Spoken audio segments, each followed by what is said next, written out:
L'histoire commence avec la mort d'un jeune homme de 34 ans écrasé par un bus.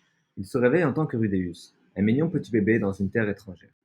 Il se souvient de la totalité de ses souvenirs et pense être dans un village de campagne. Il réalise qu'il se trompe lorsqu'un jour, en se blessant, sa mère, Zénith, le soigne avec une magie de soin. Il comprend alors pourquoi son père, Paul, s'entraîne à l'épée tous les jours. Il est réincarné dans un monde fantastique. À l'âge de 2 ans, il décide d'apprendre à faire de la magie et trouve un livre sur le sujet.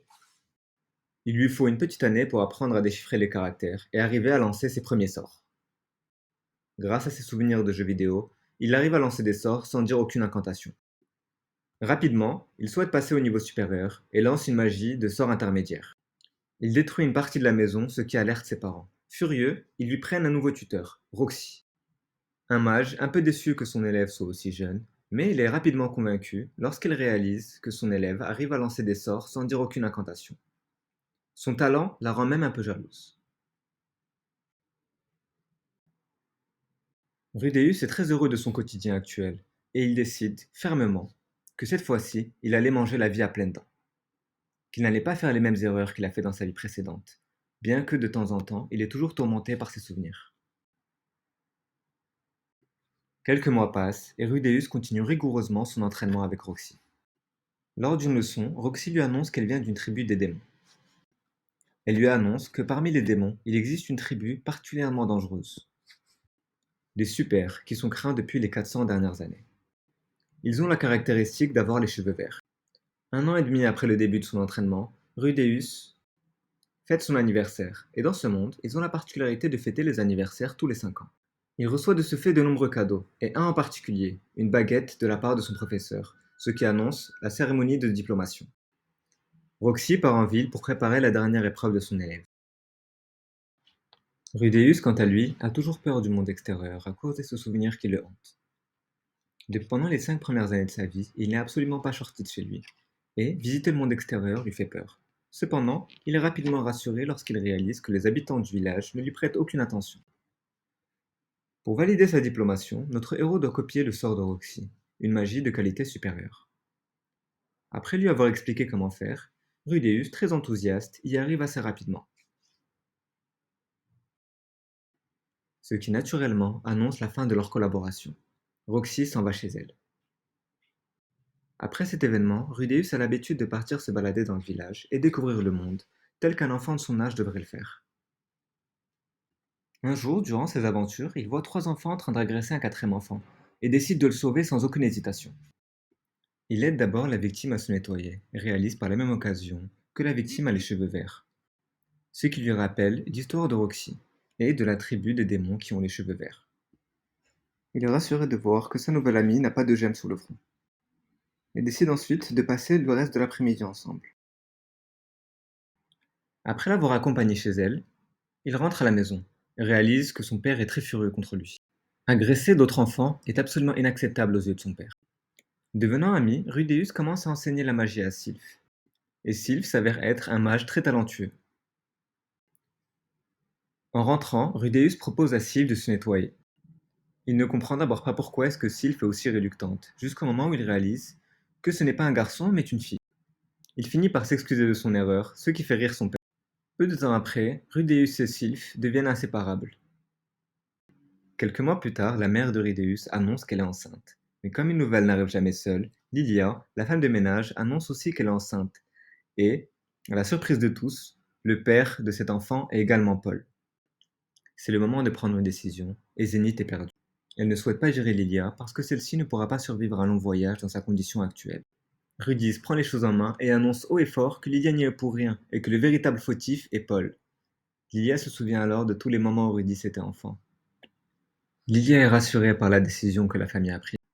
Rudéus a maintenant 2 petites sœurs. Rudéus grandit et a maintenant l'âge d'aller à l'école.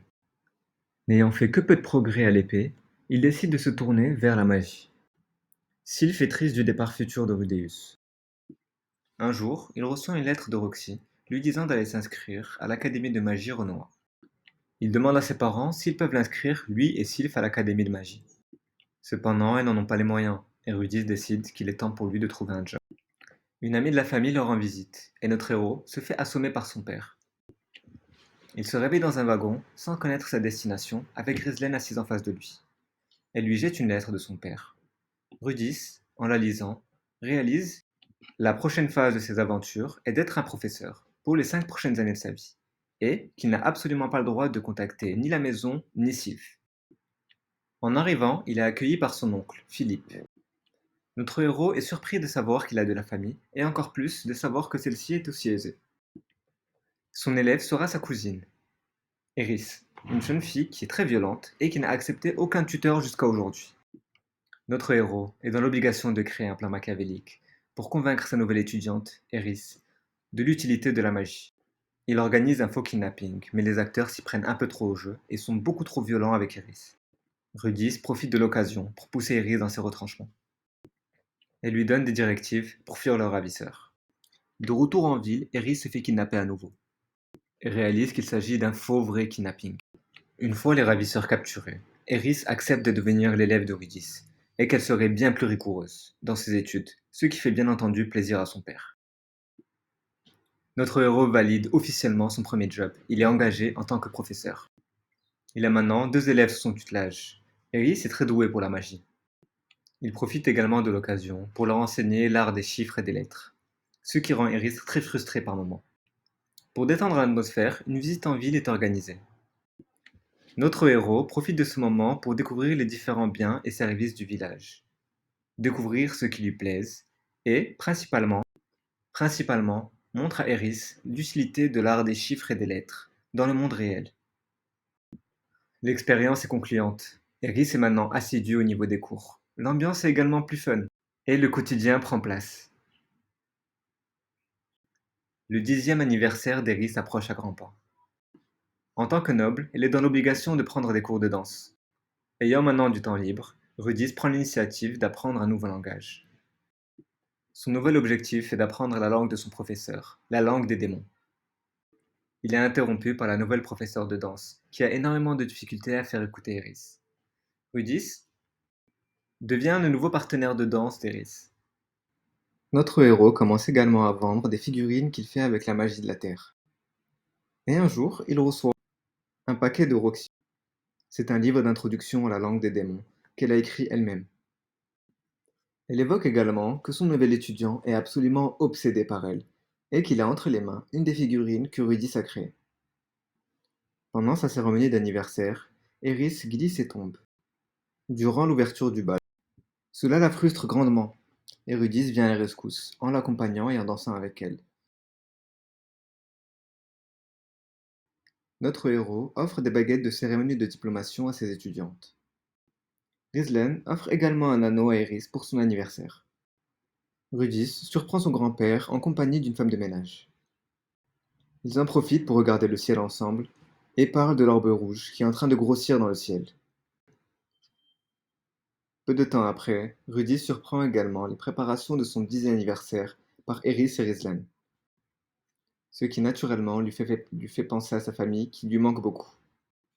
Son cadeau d'anniversaire est une baguette magique créée avec le meilleur matériel possible. Il est triste de savoir que sa famille n'a pas pu venir pour l'occasion, en raison d'une horde de monstres qui est près dans sa ville natale. Sa tante le prend dans ses bras et annonce haut et fort le futur mariage de Eris et Rudis. Son père est également d'accord avec la décision future d'unifier les 2 familles, et lui explique les raisons politiques derrière sa décision. Eris attend Rudis timidement dans sa chambre, mais Rudis, qui va aller un peu trop loin, va provoquer la furie d'Eris, et il va finir par s'excuser. En sortant, elle annonce timidement à Rudis d'attendre jusqu'à son 15e anniversaire.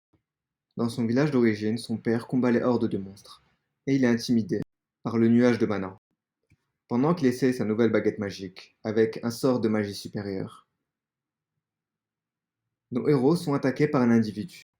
Cet individu annonce qu'il est envoyé par le gouvernement pour trouver la source de ce mana. Par sa position d'épée sacrée, Ghislaine décide de protéger les enfants de cet individu, peu importe sa provenance.